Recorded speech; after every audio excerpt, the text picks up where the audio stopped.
Great. Good afternoon, everybody. We're getting started now. So please help me welcome our next speaker on stage. It's Sharon Gillenwater. Thank you.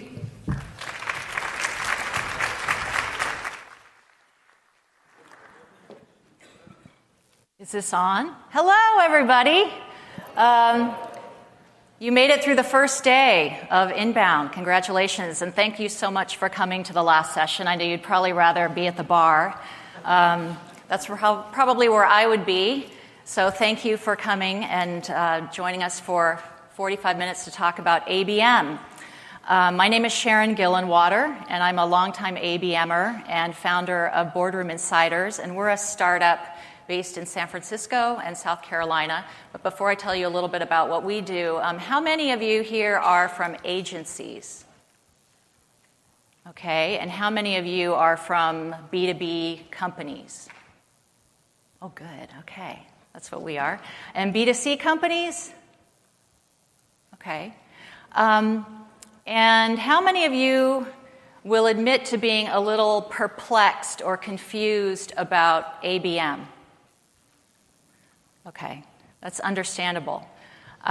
So before I get into the ABM piece, I think you need to understand a little bit about who we are. So we do one thing and we do one thing only, and we do it very well. We profile C-level executives. C-level executives are CEOs, chief marketing officers, chief information officers, anyone with a C on their title, also EVPs and SVPs. So we create the most in-depth profiles of executives. We have a database of thousands of these profiles. And our customers tend to be sales and marketing organizations, primarily with tech companies who are trying to sell very big, complex deals into the enterprise. And a lot of times these deals need the approval or at least the influence of the C-suite. So our customers are trying to figure out how to have substantive business conversations, sales call prep. So we are used by salespeople. Marketers also use our product to support account-based marketing programs because C-level engagement is often a part of account-based marketing programs. And they also use our content and our insight to drive more relevant executive engagement programs like CIO summits, events, advisory boards, things of that nature. Our product could not be simpler. It really could not be simpler. It's a website. You log in if you're a subscriber. You search by company or by executive name. The profiles come up. You can read it or download it. And if we don't have the one you want, you can order it. So that's all it is. It's very simple. And that's by design. We figured if we made a very simple product, it would be very simple to sell. But that really wasn't true. I think selling is hard, no matter what you're selling, especially when you're selling into enterprises, which we are. Some of these challenges might look familiar to you if you're a B2B company. Our product is a niche, nice-to-have product. Our product is purchased by companies that are doing some kind of strategic account program. They have 50 accounts that they have to further penetrate, or they have 200 must-win accounts, or they're doing large account ABM. So it's a nice-to-have product. The lights are not going to go out at your company if you do not buy Boardroom Insiders. So that was the first challenge that we've had from a sales perspective. Multiple decision makers, you must encounter this, the buying committees. So even though our product is very easy to use and very simple, the way that people buy it is not simple at all. You have multiple groups who want to use the product. They might want to pull it into a CRM. They might want to pull it into dashboards, et cetera. Who's going to pay for that, et cetera, et cetera. But despite these challenges, we've been pretty successful selling into some of these big, complex organizations. These are some of our customers, and we have multi-year relationships with most of these customers. And because of this, we have a lot of conversations with these customers about how they're going to use the product. And we've had kind of a front row seat to the ABM efforts of a lot of these big companies. So while this session is about how we implemented ABM ourselves, what's going on here? Ugh. Anyway, while this session is about how we implemented ABM ourselves, we've had a front row seat to what these companies are doing and seen some really interesting programs and results. And I'll talk about one of these examples in a minute, which is, this is our client, Nick Panay from DXC Technology. So despite seeing what these companies were doing with ABM, learning a lot about ABM, having a long history with ABM in my career, I never really thought that we could do ABM at our company because I thought we were just too small. I mean, we have one full-time marketer, we have one customer success person, we have 3 salespeople. So we're probably smaller than most of these companies that you guys come from. But I had an opportunity last year to go see Nick speak at a conference. He was speaking at a conference called Serious Decisions, and he was talking there about DXC's ABM program and, in fact, receiving an award there for the program, which had been very successful.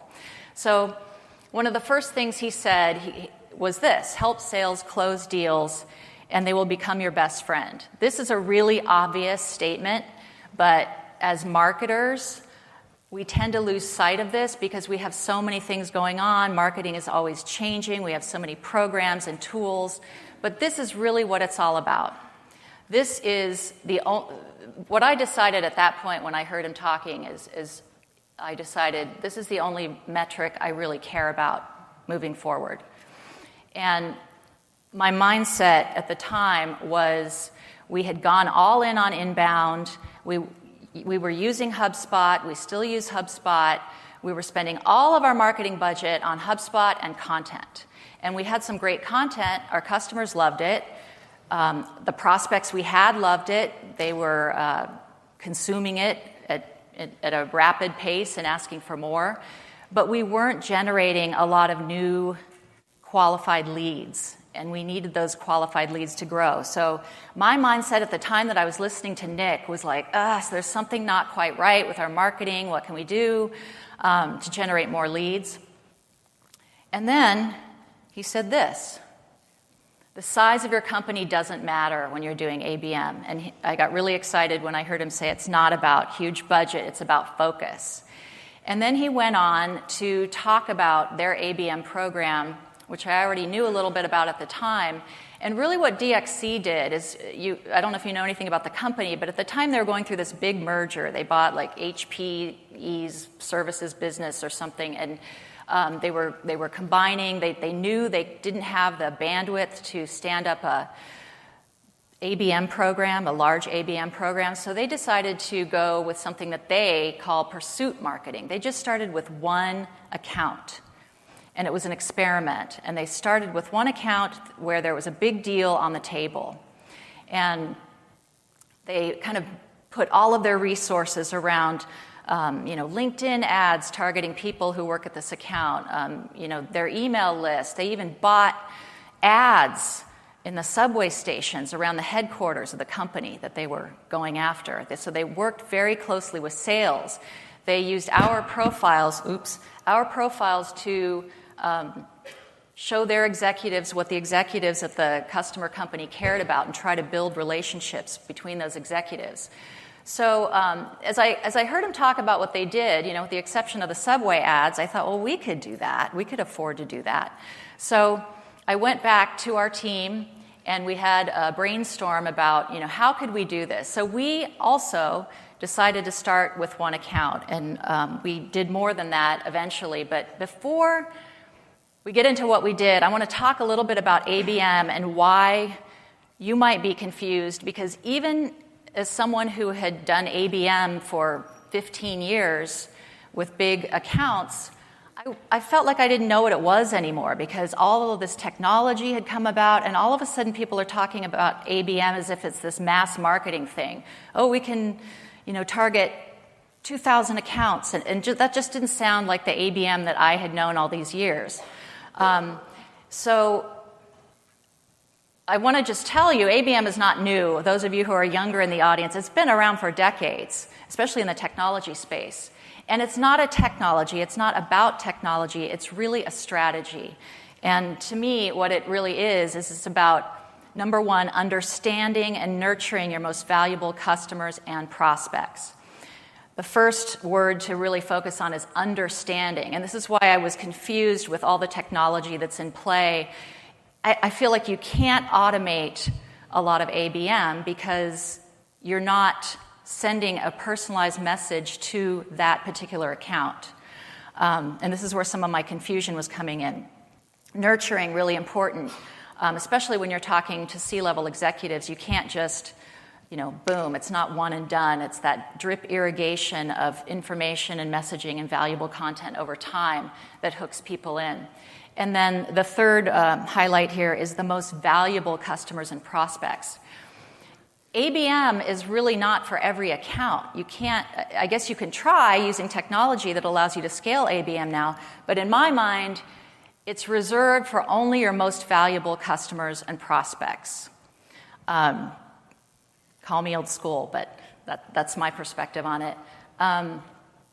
And then the last thing to point out is it's not just for prospects, it's for customers too.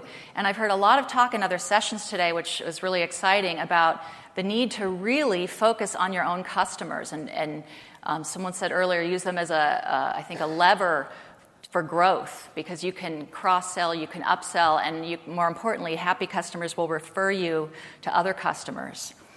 So not all ABM is the same. I think what really helped me when I was confused about it was I went to a Serious Decision conference, and Serious Decisions is a real thought leader in the ABM space and sales and marketing in general, but in ABM in particular.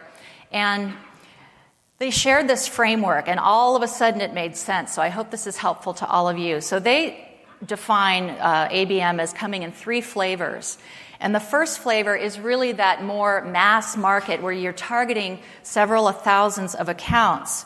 And a lot of you use a lot of that automated technology. And you might personalize the message by industry. So, for example, healthcare. So you might do a healthcare campaign, and you might have, your 2,000 healthcare accounts of varying sizes, different types of contacts with who you're targeting. But that's, a very low-touch, one-to-many type of endeavor. Then you have named account ABM. That's kind of narrowing it a little bit and going one to fewer.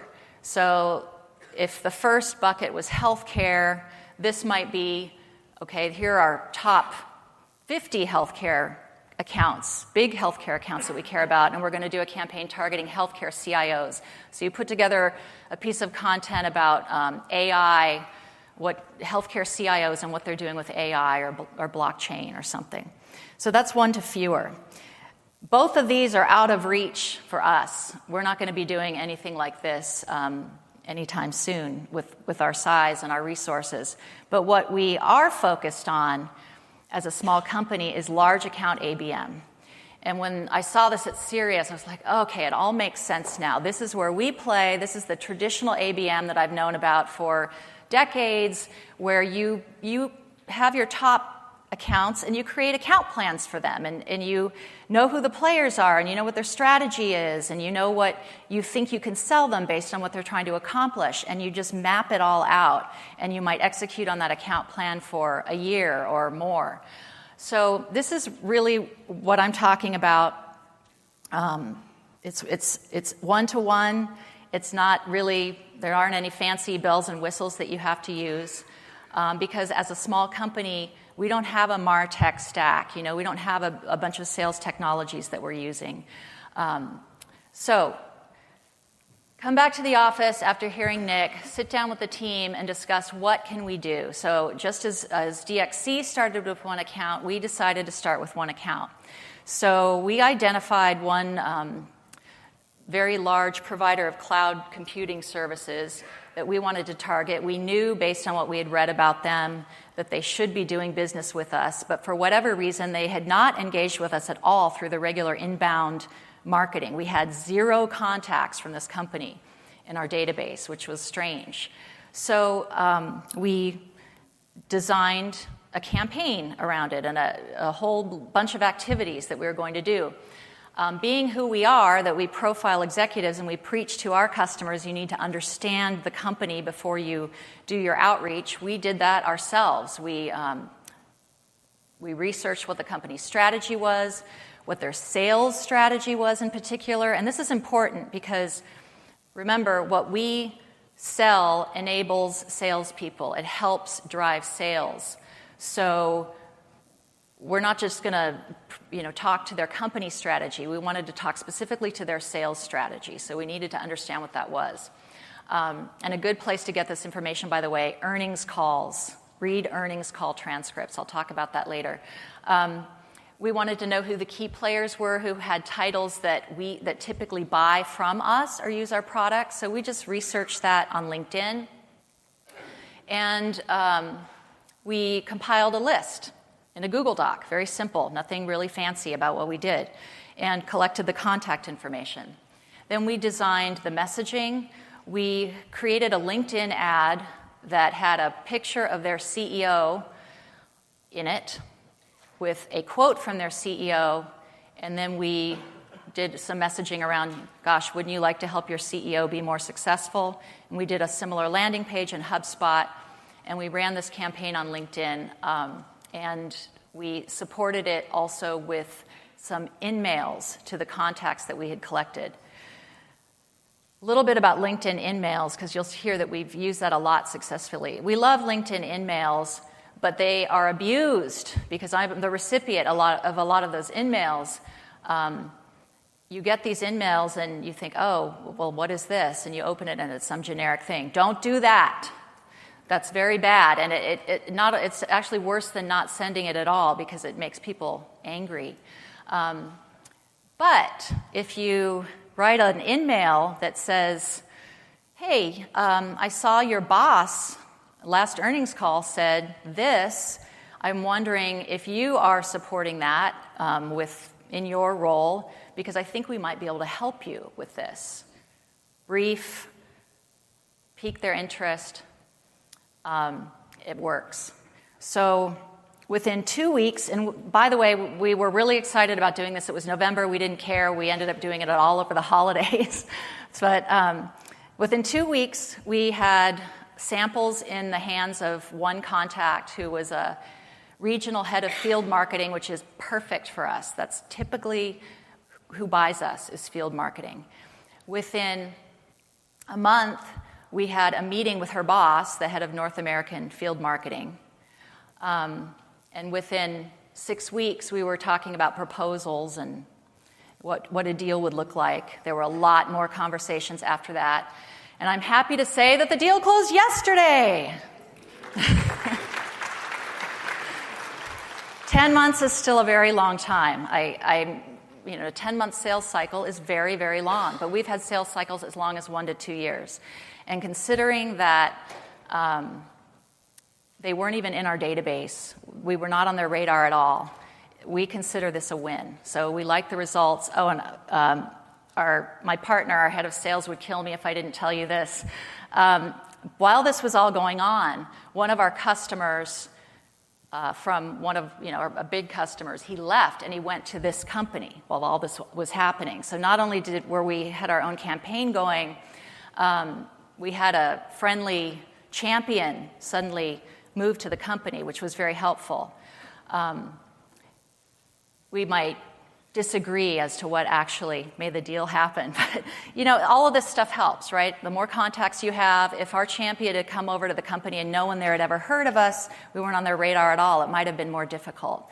But, we were very happy because we closed not only a deal, but a very sizable deal. Sometimes when we go in to a company of this size, they want to do pilots, and it starts small, and it continues, kind of trickles down for a few months. This was much more successful than that. So the results, besides, of course, the deal with a shorter sales cycle than we've seen, we had faster engagement. It was so fast, over the holidays, boom, oh, this looks great, give me some samples, with higher quality engagement. And what I mean by that is it was the exact people we wanted to target who would buy us. So it was an easier conversation. They have the budget. A lot of times with inbound, you get people coming in and they don't have that. They don't have the budget, authority, need, and timing right. They're not qualified, so it takes a lot longer.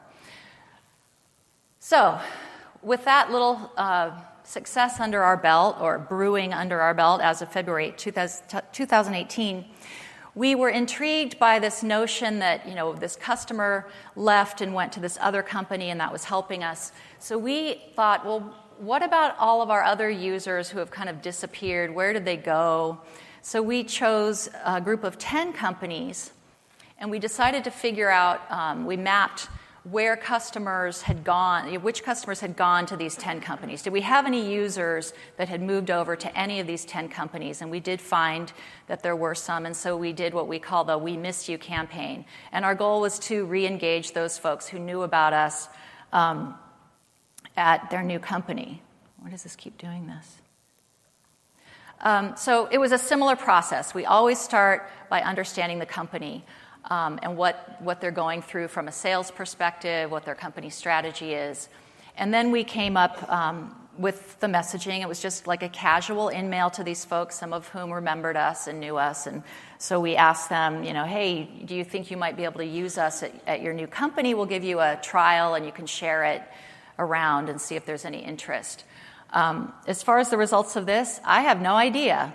I don't know if this was effective. I know that within these 10 accounts, we have a lot going on. We have proposals out. We have conversations happening. We might even have some deals closed by now. But the point is there was already a lot of activity happening. That's why we chose these companies, because we had already had some conversations going. We already had contacts in our database from these companies who had downloaded some of our content. So I don't know, what the deciding factor was, but it's definitely worth doing and building more contacts, especially those who know you from before within the company. So this is something that we continue to practice, is just to keep an eye on people when they leave, especially our power users and our champions, to figure out where they go and try to re-engage them when they land. The third thing we did, we call it the Box of Awesome campaign. And this was a little bit different because we were targeting chief revenue officers who typically are not the ones who buy us, but their organizations use our profiles heavily, and so we wanted them to be aware of us and maybe, kick it over to marketing and say, you guys should check this out, and we could really use this type of content. So we identified chief revenue officers from 40 companies. It started out with profiling them. We used our own methodology to profile them, to learn about their company, about their sales strategy, and we also wanted to learn a little bit about them. One of the things that we do with our profiles is we try to find personal information that they've put out there that tells you something about their hobbies or their leadership philosophy or who they admire, little tidbits like that. So a lot of our profiles have that type of information. And then if we could find something on them, we would try to personalize this Box of Awesome. We included some swag. If they liked a college football team or basketball team, we would try to personalize it with a jersey or a shirt, fly fishing line in one case. And then, this is where we always kind of close our eye, or cross our fingers and close our eyes. We included their own profile. So we give them their profile that we created of them, which it can be scary. And then we also could find out who some of their top customers were, and so we also provided them with a profile of one of their top customers. And so they could see and judge for themselves whether we were adding any value. They could judge the accuracy. And this has been successful. We just did it, but the results are starting to trickle in. We mailed these out. Our salespeople followed up to make sure that they were delivered. And then they've started to receive some calls, and typically what's been happening is that the CRO will pass it on to somebody else, and we get a call from someone downstream who's had that passed on to them and been asked to check it out. We had one guy say, I sit next to the CRO, and if this deal closes, I would really like one of those cups. So we were able to make the connection that it works. It's more expensive to do this, but all you need is one deal out of something like this to make it worthwhile. So this is kind of fun, something we're also going to continue to do. And then the fourth thing we did that's been very successful, we just started it last month. We call it the big idea. And this came out of a conversation that we were having as a sales and marketing team together about one of our salespeople was really worried about a renewal that was at risk. The customer had started out strong usage of our product, and then it had just tapered off, and he hadn't heard from them. They weren't returning his calls or emails, so he was really worried. It's like, a $40,000 renewal. So we were talking about it, and I said, well, what do you think's going on with the company? Maybe we should research the company and see if we can learn anything, and then make like a video or something where you're talking to them saying, hey, guys, I know you've got this going on. Here's how we can help you. So we did some research on the company and its sales strategy, and we uncovered pure gold. We found this Analyst Day deck. We didn't even find the transcript. We just found a deck from their recent Analyst Day.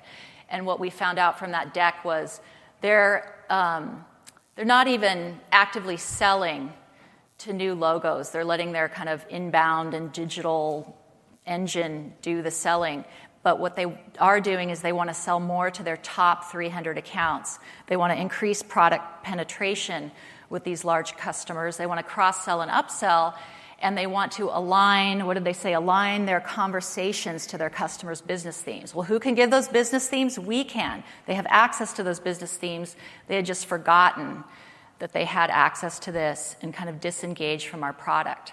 So what you see on the right there, our salesperson, Wade, down in the corner, he made a little video. And the first thing that they would see when they would open the email was that slide with their own sales strategy on it, with Wade saying, hey guys, I know you're trying to do this. I know you're trying to sell into these accounts. Look, and we knew what some of those accounts were through our research. We know you're targeting Panasonic. Look, we've got 40 Panasonic executive profiles here. Click in. We know you're looking to talk to them about customer experience. We have 10 people talking about customer experience. And he just took them through almost like a little demo. And he got an email back immediately asking for a meeting. They're using the product again, and suddenly that renewal doesn't look like it's going to be lost.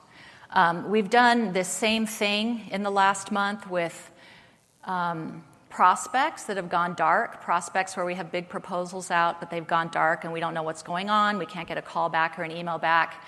And in putting in this extra effort, 100% of contacts have been re-engaged. It's a small sample, but very promising. This is really consistent with what I've been hearing all day today at HubSpot, by the way. It's very similar to what I just heard in that last keynote about really surrounding your customers with a great experience. And it got us thinking about how can we scale this big idea. It doesn't need to scale hugely, but could we go back to our customers once a quarter by doing some research on them and saying, you know what, guys, here's a big idea for you for this quarter. We read your earnings call. We know you're working on this. What if? And provide that kind of value. So from a customer success perspective, that's something that we're really interested in doing and scaling. Key learnings. We need inbound and outbound. That's what we've learned from this whole experience over the last 10 months or so. We were doing some outbound, but we were not doing like systematic outbound. We're hiring an SDR probably within the next week to just focus on outbound. Focus on the personalized in-mails. They've been very, very successful for us. Targeted personalized outbound is an accelerator. Number 2, ABM is effective with prospects and existing customers who may be at risk. When we launched that ABM program, we were only thinking of it in terms of net new customers. But look at what happened, with that renewal and the proposals that were out and this big idea. It could be really game-changing for us, so we're excited about it. Number 3, ABM is possible for companies of all sizes. We would love to have more resources so that we could scale it better. But we believe that with what we're doing now, more resources will come our way with faster and bigger deals, and we will be able to do more of this. And going back to DXC Technology, I mean, that's a $24 billion company. You know, they even started with one account. And to finish their story, they won that account. It's really easy to measure the success of this because you either win the account or you don't. They won the account. They would tell you they got a lot of luck because if they hadn't won it, the story might have ended there. But now they have multiple pursuit marketing teams that engage with the sales teams and do these pursuit marketing projects. Our toolkit, it's not anything crazy. I mean, we just use HubSpot. We template a lot of the content so that our salespeople can, drag and drop into emails and things. And we have a lot of copy that we can pull from that's boilerplate and customize it. We create our CTAs and landing pages and everything in HubSpot and track everything. And we use HubSpot CRM as well. LinkedIn we use very heavily just for contact research. Little caveat there, you have to verify it typically and be aware that sometimes people don't change their profiles and they're off somewhere else. So they're not always accurate, so you have to double verify. The in-mails we love. LinkedIn ads, we're not sure yet. We've been testing those. The results have been kind of mixed. It seems expensive. But we're going to do more testing of that. And then finally, just Google. When it comes to the research that you do on accounts, we start with Google. We do a lot of creative keyword searching. So, company name, sales strategy. We don't just do company name and the name of the person we're targeting. We try to do a lot of keywords around what their role is and see if we can uncover things. Sometimes you find decks or things that are kind of hidden that have wonderful information. The earnings calls, I think, are critical. And read the whole thing, read the Q&A. There's a lot of great information in there about what companies are doing, and they tend to be a little bit more casual in the Q&A and reveal things. Seeking Alpha is a website that has the earnings calls for free, the most recent ones up for free, and so you can read it all there. It's really helpful. And then finally, some critical ingredients for success. There's some really important things also to consider. If you're a bigger company with lots of sales reps, why does this keep moving? Sorry, guys. The rep is as important as the account. If you are working with a rep who seems like you're trying to kind of shove it down their throat, your program that you're so excited about, don't do it. Do it with someone who really wants it and who is engaged. Dorothea Gosling of DXC likes to say that getting a pursuit marketing engagement is a privilege, it's not a right. And she says if the sales team or the account rep is not 100% engaged, she just won't even go there. With our team, it's really easy because we can all fit in one room. And we meet every week and we talk about what's going on, and that's how we come up with some of these ideas. So we have really great sales and marketing alignment. As we grow, I wonder if it's going to get a lot harder, and that might be something that you're all experiencing at bigger companies. The second thing is the right hook. When I talked about the video that Wade did about, hey, we know you're targeting your top 300 accounts, here's how we can help you do that. That's a hook. That's what we're looking for. We're looking for something great like that is super relevant to them and just ties right into what we're selling. You have to make that connection between something they care about and something that you care about and how you're going to help them move that forward. And that's where the homework comes in. Doing your homework is not looking on the corporate website and just looking at some LinkedIn profiles. When you're talking about ABM, especially large account ABM, you might only have one shot if you're sending something to someone pretty senior, and you want to make sure you get it right. You want to make sure you get that hook right and zero in on something that's really relevant to them. And then finally, I think this is the hardest part, I think, for us at our company, where we get really excited about what we're doing. We want to see those results right away. The customer's not on the same timetable that we are on. And so you have to follow up consistently and be patient. And I would suggest continuing to read those earnings calls, because you'll find other items that you can follow up with again. And they're going to see over time that you really care and you want to help them and you're engaged and you've done your homework and know what they're facing in their business. So that's all I have prepared today. Here's my contact info. I love talking about this stuff, so I'm happy to have a conversation with any of you about it. I think it's fascinating, and we have lots of stories from our customers, and I would love to collect more from all of you. So feel free to contact me anytime about this. And with that, I'll open it up for questions.